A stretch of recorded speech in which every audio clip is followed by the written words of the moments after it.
The bridge that links Russia to Crimea and that Putin opened with a lot of celebrations, and that is like a sort of phallic extension of his ambition into Ukraine, has been attacked. Could it be an accident? If Putin was sending missiles and weapons along the bridge, could one of them have exploded accidentally? Could it be an attack by Ukraine on a bridge that Putin claimed was impossible to attack? Or could it be, as Putin's propaganda points out, a cowardly terrorist attack by Ukraine that will be met with reprisals? A cowardly terrorist attack that has resulted in 3 civilians dying. Well, Russia has retaliated, it seems, and it's sent 9 or 12 missiles into an urban area, into a civilian area, destroying a 9-story block of flats and killing people. Many of them are still trapped in the rubble. In Zaporizhia. Well, Zaporizhia is a city in the area that Russia claims is now its, although it's never actually conquered Zaporizhia. It's really in Ukrainian territory, but Russia, in that land grab plebiscite the other day, claimed that Zaporizhia was part of its own territory.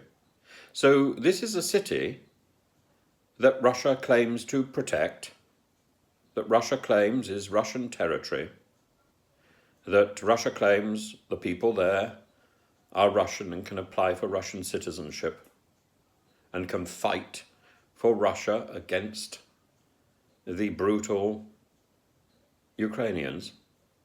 And yet twice Russia has bombed, has targeted civilian housing estates in Zaporizhia.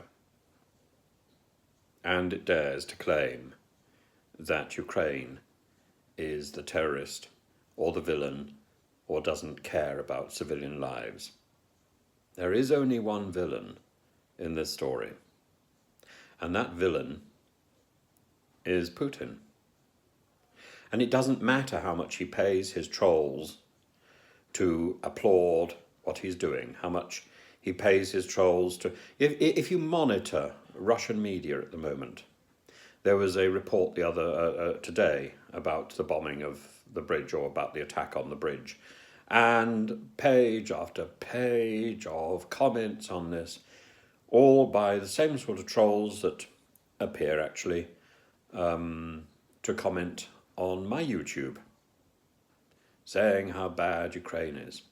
And yet if you go deeper, if you look at Telegram feeds, and you look at what soldiers are writing back, if you look at what new recruits are writing, they're complaining that they're under-equipped, that they're actually being sent to the front without guns, without boots, with shoddy uniforms, with no uniforms. Russia cannot clothe all the soldiers that it is apparently now recruiting.